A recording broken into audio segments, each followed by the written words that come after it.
Before we get into the video, could everyone please subscribe to my Endless Diary Tales channel? Thank you so much. I was reborn on the very day I divorced billionaire CEO Ethan Carter. He slapped the divorce agreement in my face and told me to get out. In my last life, I went mad for him, obsessed to the point of losing myself. And in the end, he and his so-called true love, Sophie White, had me locked in a mental hospital, where I died miserably. This time I laughed. I signed my name and took the astronomical settlement money. Ethan Carter, you think this is the end? No, this is only the beginning of your downfall. Your fortune destroyed, your reputation in ruins. This is my violent feast of revenge. The sharp sting of disinfectant filled my nose. I jolted awake. What met my eyes wasn't the sterile white ceiling of the asylum, but the familiar yet distant crystal chandelier, luxurious and cold, like the prison that had trapped me for 3 years. The marital home I once shared with Ethan Carter. Lena, sign it. His voice, colder than the light, struck me like a blow. I stiffly turned my head and saw the man I had loved and hated for 10 years. Ethan stood tall in a perfectly tailored black suit in front of the massive floor-to-ceiling windows. His figure outlined by the sunlight, his features strikingly handsome, almost godlike. Yet in his eyes was nothing but naked disgust and impatience. He was holding a document, the divorce agreement. I froze. This wasn't the moment before my death. I had died strapped to a hospital bed, forcibly injected with sedatives until my heart failed. Just before the end, I overheard nurses gossiping that Ethan had finally married his beloved Sophie White in a grand wedding of the century, while I, his malicious ex-wife, had become the laughingstock of the entire city. So I had been reborn. I was back 3 years ago on the very day of my divorce from Ethan Carter. On this same day in my past life, I had acted like a lunatic, screaming and clinging to his leg, refusing to let go, ripping the divorce papers apart, and using every degrading trick I could think of to beg him not to abandon me. But all I received was his deeper disgust and the words, "You really make me sick." Then the bodyguards dragged me out of the villa like trash. From that day on, my life plummeted. Out of revenge, I committed countless foolish acts against Sophie, yet Ethan effortlessly diffused each one, making me look even more vicious and pathetic. In the end, he lost all patience and, claiming I was mentally unstable, personally sent me to that living hell. An ocean of regret and agony drowned me. For a man who never loved me, I had turned my life into a complete tragedy, a vicious supporting role for others' entertainment. How laughable. Lena, what trick are you playing now? Ethan's brows knitted tighter when I didn't respond. My patience is limited. Slowly, I sat up straight on the sofa, my gaze shifting from his cold, chiseled face to the divorce agreement. My heart pounded wildly in my chest. Not from grief, but from an indescribable near-death ecstasy. Heaven had granted me another chance. This time, I wouldn't be a fool. Love, devotion, to hell with it all. I wanted only revenge. I would return every humiliation and every ounce of pain I had endured in my last life to Ethan Carter, and Sophie White 100-fold, 1,000-fold. The thought of vengeance didn't just mean clever schemes and strategy. No, my mind roared with the need for raw, brutal force. Plans and logic were too slow. What I wanted was absolute crushing power. I took a deep breath, forced down the storm of emotions inside me, and twisted my lips into a smile uglier than tears. My hoarse voice broke the silence. Fine. Ethan clearly hadn't expected me to agree so easily. For an instant, surprise flashed in his eyes before coldness returned. He must have thought this was another one of my manipulative games. He tossed the papers and a pen onto the coffee table. The papers made a crisp snap as they landed, as if urging this piece of trash to be swept away. I didn't look at him. My hand trembled as I reached for the agreement. In my last life, I hadn't even read it. I tore it up on the spot. This time, I read it word by word. The contract was simple. Ethan Carter, true to his status as a top businessman, had calculated everything down to the last cent. I was listed as the at-fault party, though I didn't know what I was supposed to have done wrong, and I would leave with nothing but the clothes on my back. In his mercy, he gave me a shabby ancestral house from an old family friend and $1 million as severance. $1 million was an insult next to his billions, practically pocket change. As I reached the end, my eyes caught a line of fine print in the supplementary clause. As compensation, 3% of Fenwa Entertainment, a subsidiary under the Fuji Group, would be transferred to my name. I froze. In my last life, I never noticed that clause because I was frantic and never actually read the agreement.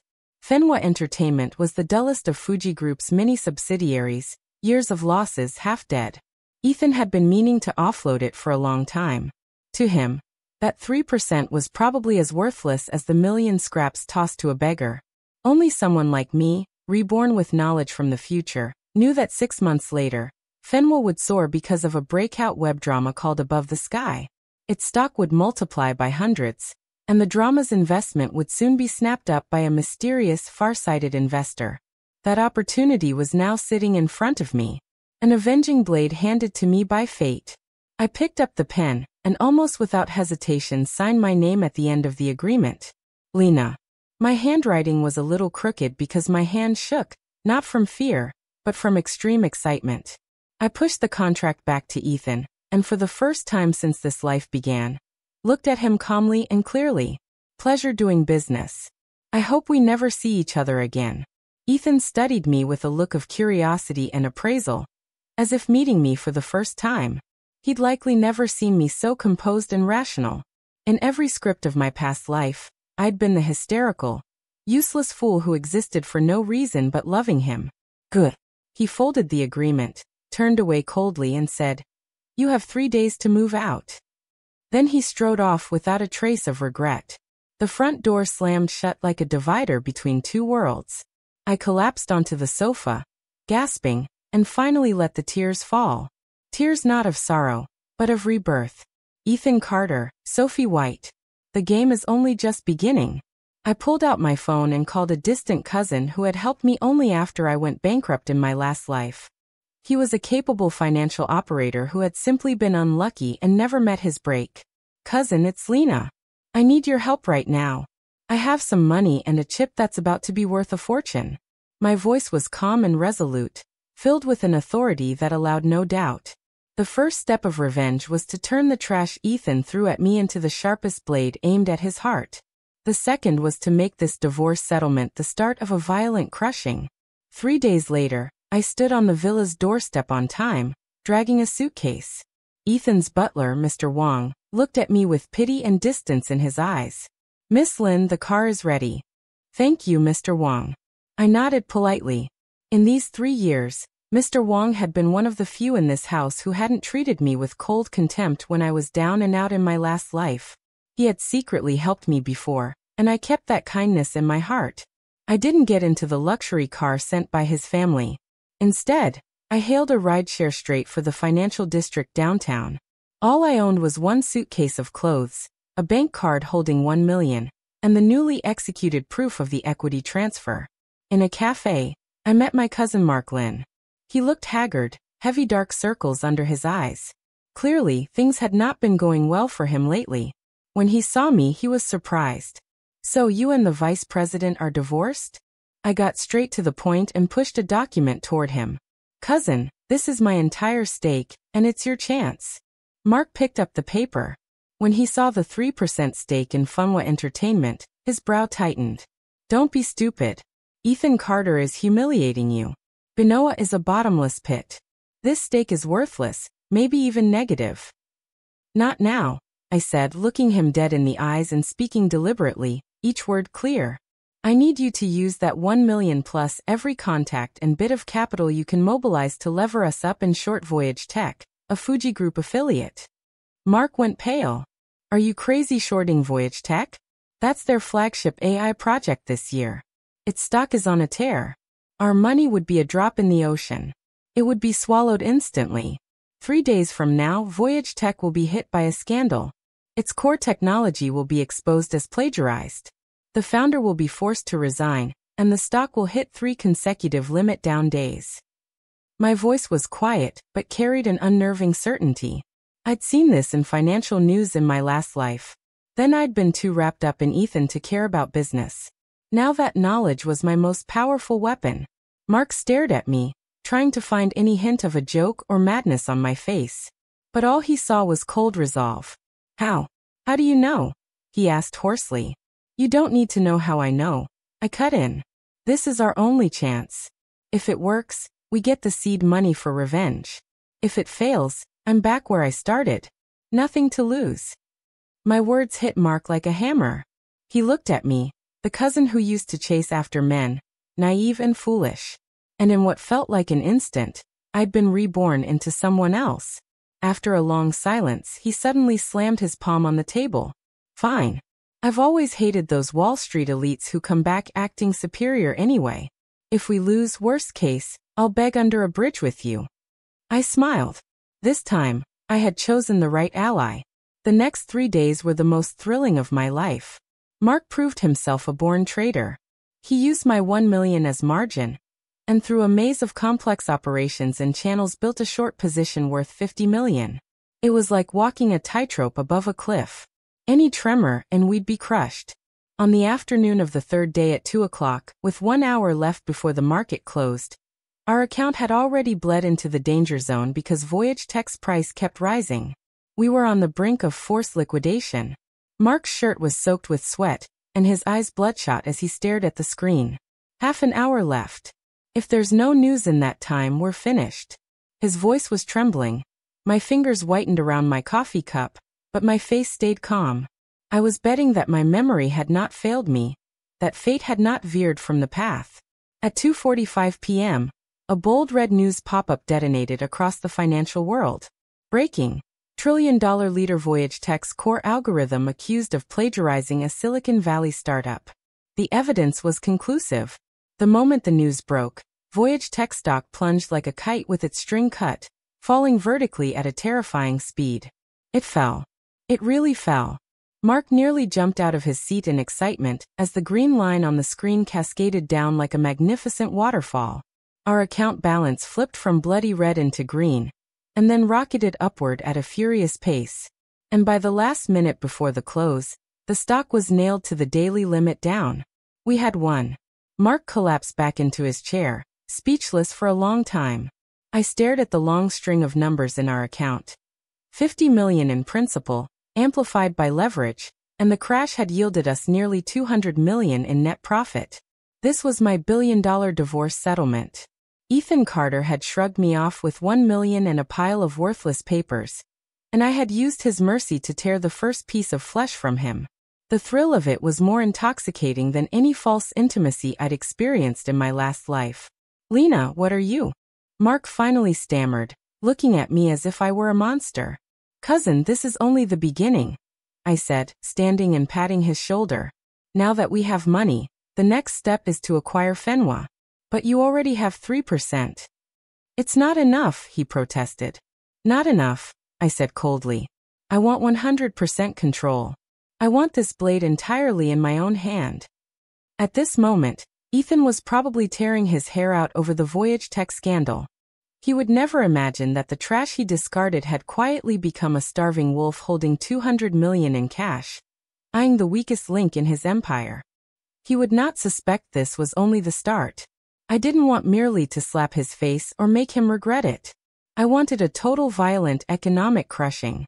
I wanted to watch the commercial empire he built collapse piece by piece under my hands, until he had nothing.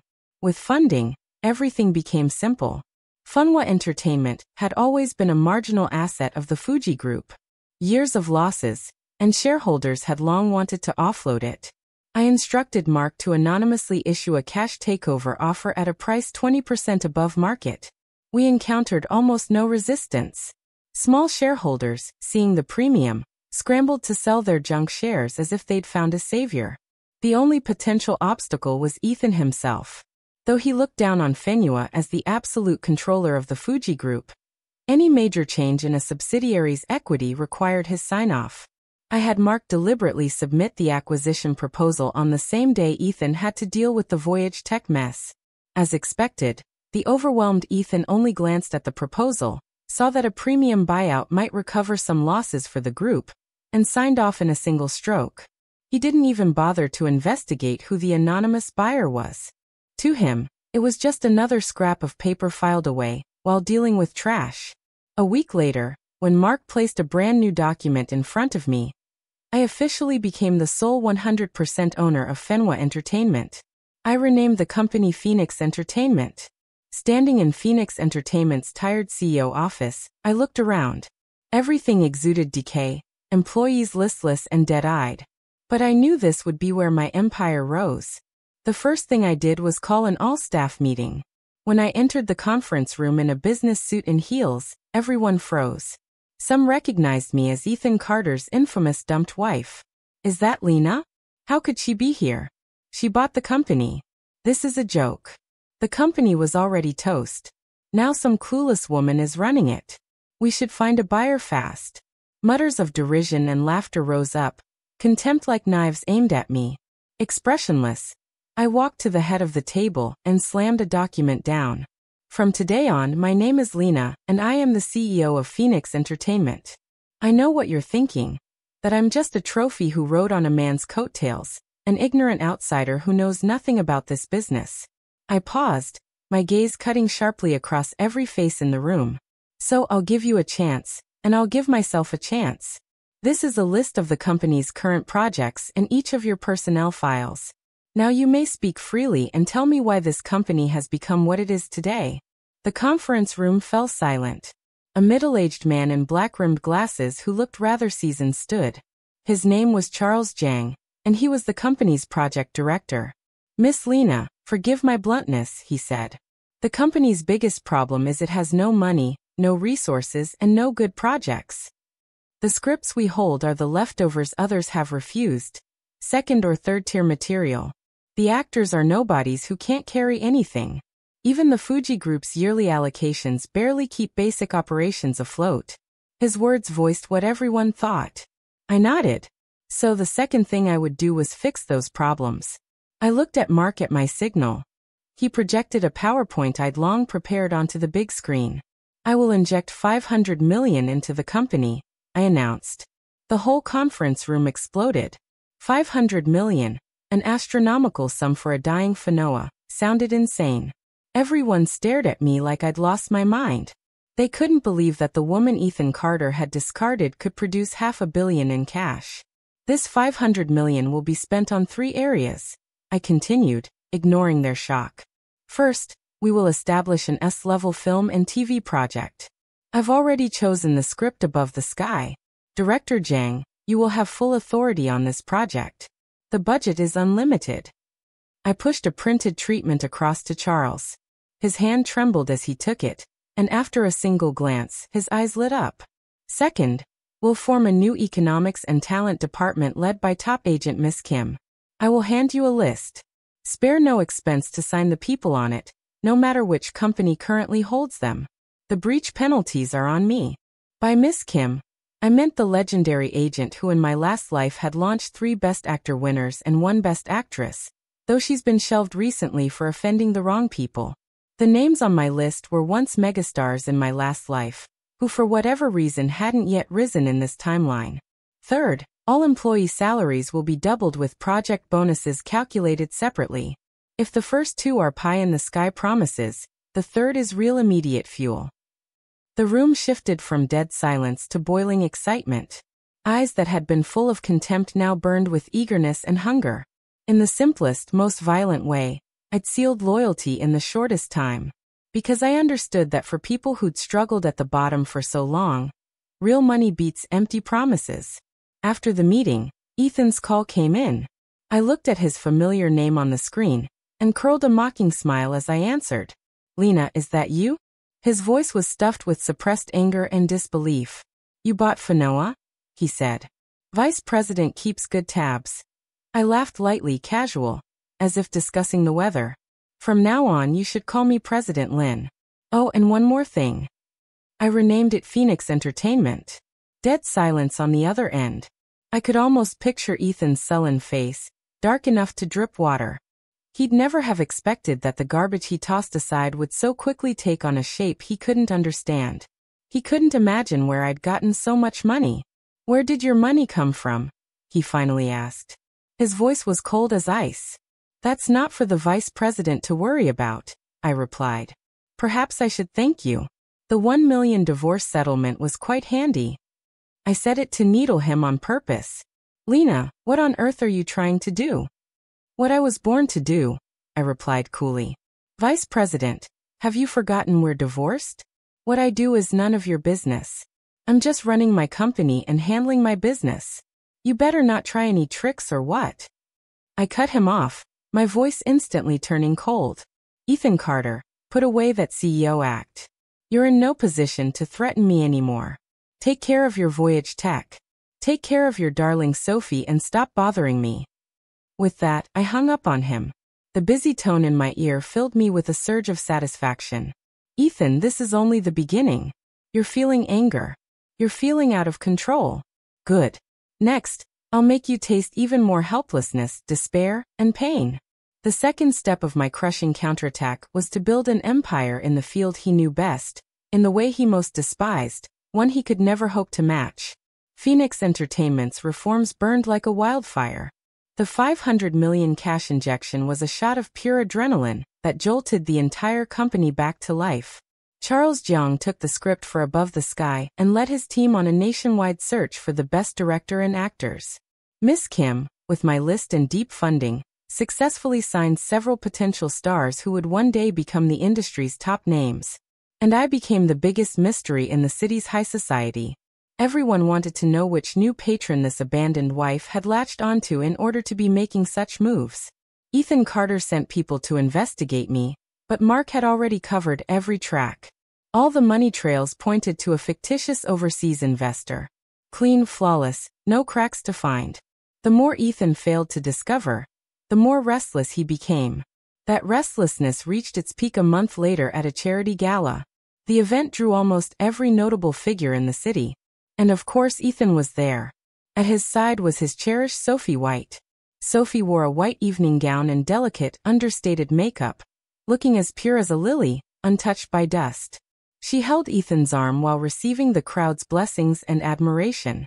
They looked the picture of a perfect couple, heaven made. In my last life, this was the night I completely lost control. I'd stormed up and down, doused Sophie with red wine, screaming that she was a shameless mistress. Ethan had slapped me across the face in public, and I'd become a citywide laughingstock, a crazy, pathetic ex-wife. This time, when I entered the ballroom as the president of Phoenix Entertainment, invitation in hand, every gaze shifted to me. I wore a sleek scarlet gown that made me radiant, my presence filling the room. My face carried a poised, distant smile, worlds apart from the disheveled, humiliated woman of a month ago.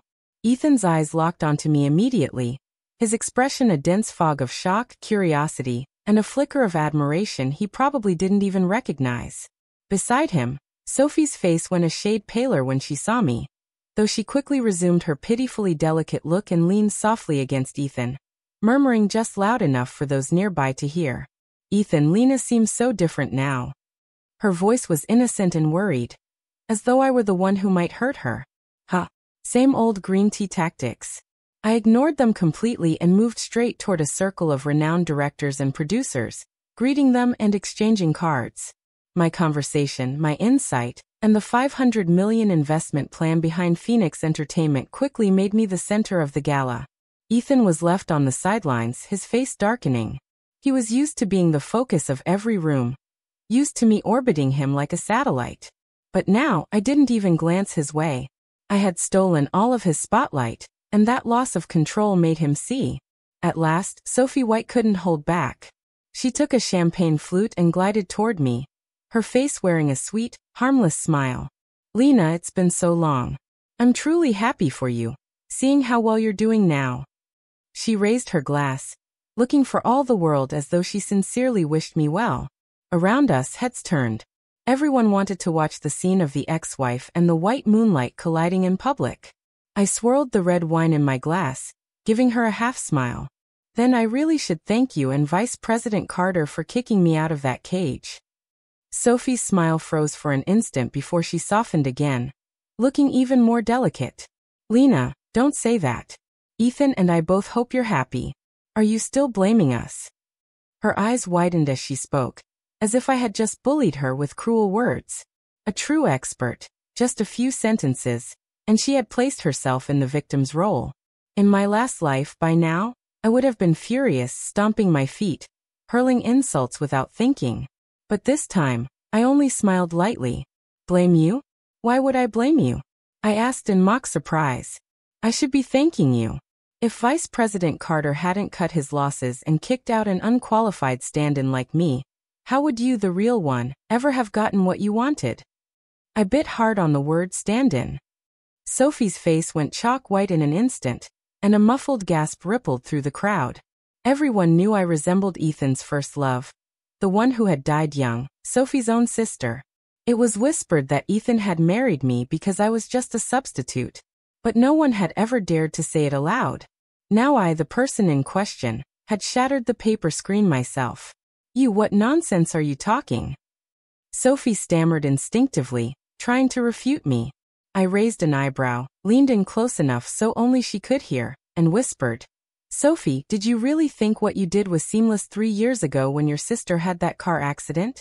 Where were you? Why didn't you pick up her last desperate call? Were you hoping she'd die so you could take her place at Ethan's side? Each word was a poison blade plunging into her heart. She shuddered violently, her pupils contracting, staring at me with terror and disbelief, as if I were a demon crawling out of hell. These were the secrets she had buried deepest. How could I possibly know? In my last life, I'd learned the truth only on my deathbed from a nurse Sophie had also set up. Sophie White wasn't the pure lily she pretended to be, but a carnivorous flower who had climbed up over her sister's death. You. She pointed at me, lips trembling, unable to form a word. Did I hit a nerve? I stepped back, putting space between us again, my smile turning cold and mocking. Oh, and I almost forgot to tell you.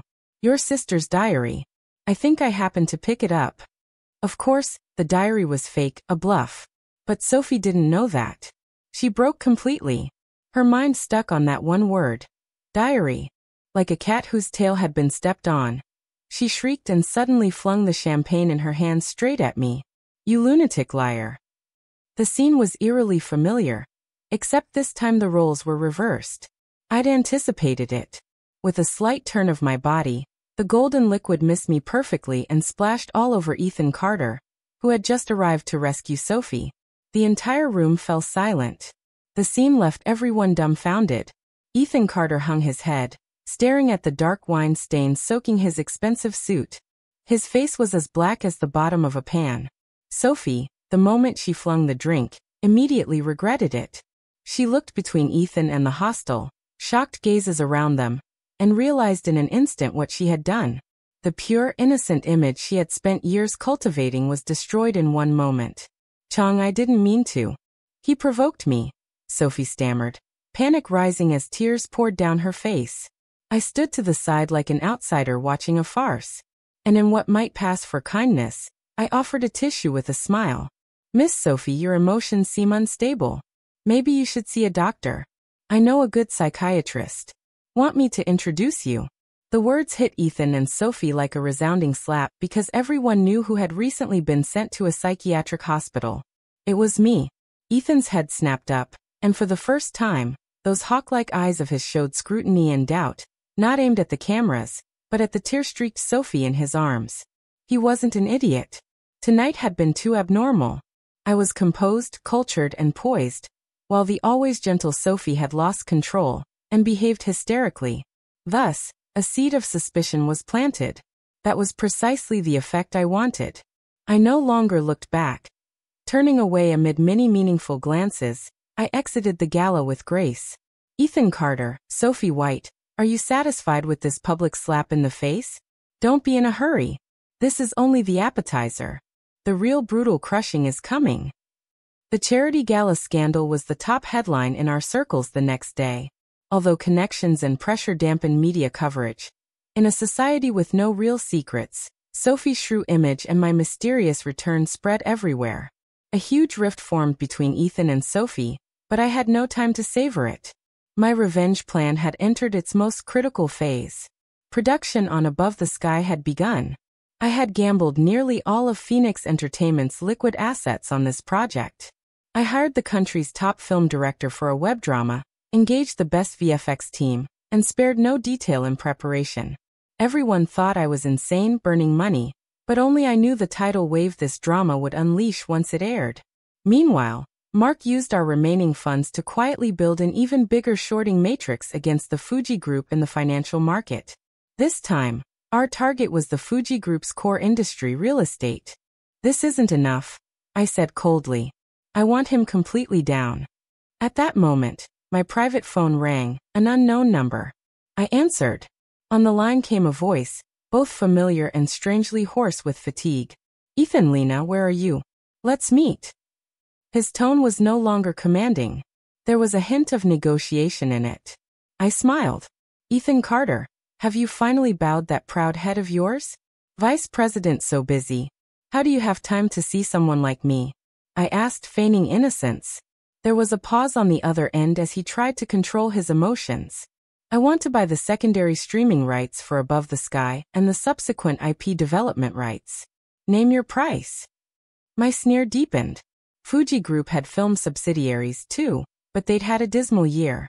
My hit drama was the only lifeline left that could prove to the market and shareholders the group still had earning power. He wanted to buy salvation with money. Vice President, do you think I'm short of cash now? I asked lightly. His restraint broke and anger crept into his voice. What do you want? Isn't all this just revenge against me? Fine. I admit I was cruel to you before. He tried. Name one condition. If I can do it, I'll agree to it. His apology sounded to me like the world's worst joke. In my last life, when I was locked in a psychiatric ward, tortured and unable to seek life or death, where was he? He was enjoying the world's blessings with his white moonlight. Would one flippant apology erase every wound? My voice went icy. Each word pulled from a cellar of ice. Do you think I did all this for your apology or to make you regret it? No, you're wrong. I did it because I want to see you suffer. I want you to have nothing. I want to see you kneel before me like a dog, begging for mercy. The rights to Above the Sky, I won't sell them. Not only will I not sell them, I will launch the film adaptation, the sequels, the game adaptations. I will use them to earn tens of billions in profit. And I will use that money to buy up Fuji Group shares, delivering the deadliest blow when you are at your weakest. So Ethan Carter, put away those ridiculous conditions. What you can do now is wash your neck and wait for me to tear down everything you built piece by piece. After I finished speaking, I hung up and blacklisted the number. The sunset outside the window was pale as snow. I knew Ethan must be holding his phone right then, tasting the despair I just handed him. It felt good. The third step of my violent crushing wasn't only to beat you in the field you excel at. It was to snuff out your final hope when you had nowhere left to turn. My declaration of war infuriated Ethan Carter. Like a trapped beast, he began to throw every resource he had into a frantic counterattack. He tried to poach people from Phoenix Entertainment, but found my core team already bound tightly to me with equity and industry-leading compensation. No one could be shaken loose. He tried to strike at us in the capital markets, but our capital flowed like mercury everywhere at once, leaving no opening. Mark, that financial genius, had built an indestructible firewall for me. He even began to resort to unsavory measures, sending people to harass my family and manufacturing negative press about me. But all of this played into my plans. I had already protected my family, and whatever so-called dirt they tried to dig up was a joke in front of Phoenix Entertainment's powerful PR machine. In the public eye, my image had long since become that of an independent, formidable woman who had survived repeated attacks and refused to fall. Each of Ethan's assaults landed like a punch on cotton. No damage to me and only worsening his own situation. His struggles looked pathetic and pitiable to me. He had become a puppet dancing to my tune. Every step within my calculation. The true showdown came a month later. Because Fuji's shares had plunged continuously, they triggered market value maintenance clauses in agreements with multiple banks, facing huge calls for additional collateral and accelerated repayment. Ethan's only option was to raise $30 billion in cash within a week. Otherwise, the banks would have the right to enforce on his equity, and Fuji Group would risk being broken up or even collapsing. He started frantically selling assets and contacting any ally who might help. But those who once fraternized with him now avoided him like a plague. That was when I struck. I had Mark, on behalf of Phoenix Capital, my newly formed investment vehicle, announced to the market that we would spend $30 billion to acquire Fuji Group's floating shares and toxic assets. The news was a bomb that shattered Ethan's last hope. My move sent a clear signal to the market. Fuji Group was finished, and I was the vulture ready to pick the carcass. Shareholders panicked and began selling en masse to avoid being stuck with falling stock, and Fuji's backbone collapsed again in a bloodbath. The night before the final blow, I received an unexpected call from Sophie White. Her voice was no longer fragile and pitiful. It was full of venom and hysteria. "Lena, what do you think you're doing? You ruined Qingyan. You ruined everything for me. I'll ruin everything for you." I sneered. "Isn't everything you have stolen from your sister?" she spat. "You liar. My sister did it willingly. She knew Qingyan loved you." "Oh really?" I replied coolly. "That diary I mentioned, I've handed it to the police. The truth about your sister's accident will come out soon. Sophie, you should be worried not about Ethan, but about whether you'll spend the rest of your life behind bars." I was bluffing. There was no diary, but a guilty thief's mind is fragile, and that was enough. On the other end came Sophie's scream of collapse. Then a deathly silence. I knew she was finished. The next day was Ethan Carter's final fundraising deadline. I sat in Phoenix Capital's top-floor office, watching the huge screen as Fuji Group's backbone, after the market opened, plummeted like a free fall, shattering everyone's psychological defenses. At 10 o'clock in the morning, my secretary knocked and came in. "Miss Lynn, Ethan Carter is here. No appointment. He says he wants to see you." I spun the executive chair to look at the pale, tranquil sky outside the window. "Let him in." A few minutes later, the office door opened and Ethan walked in. He was no longer the arrogant, high and mighty business emperor. His suit was rumpled, his hair disheveled, deep hollows rimmed with red in his eyes. In a matter of months, he looked 10 years older.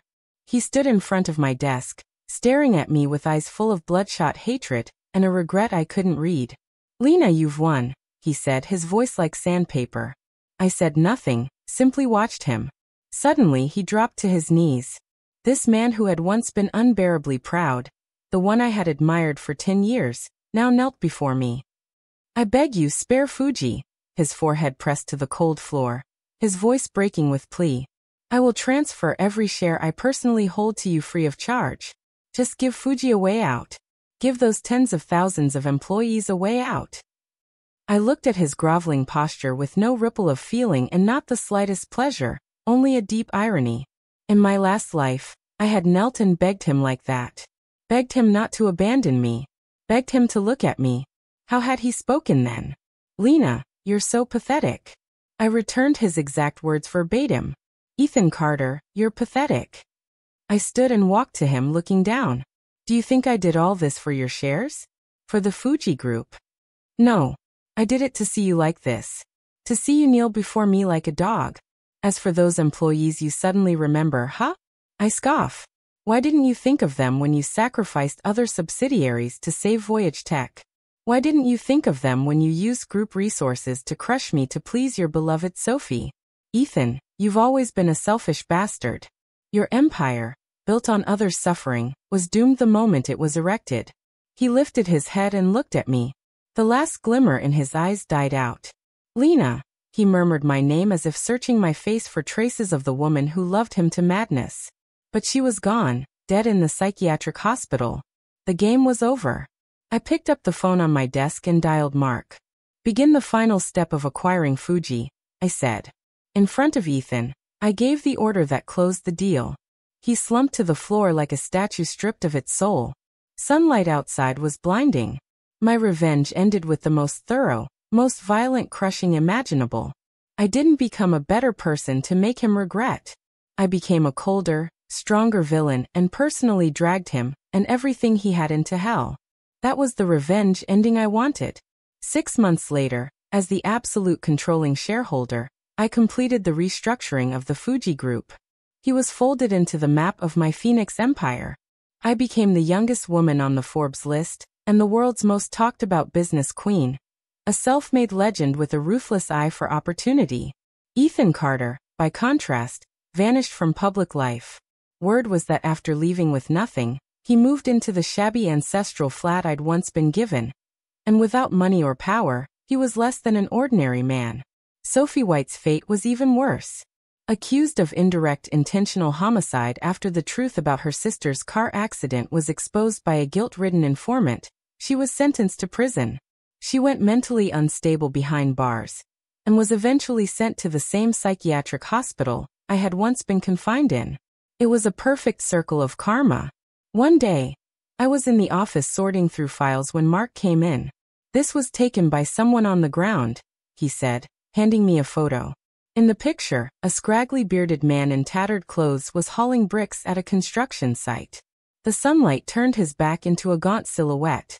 It was Ethan. He seemed to be scraping by doing odd jobs. I stared at the photo for a long time, then fed it into the shredder. "Don't bring me any more news about him," I said calmly. "To me, he's an irrelevant stranger. There's no place for him in my world anymore." I rose and walked to the huge floor-to-ceiling window, looking down over the bustling city at my feet. My new life had only just begun. I was no one's substitute, no one's appendage. I was Lena, the sole queen of this business empire.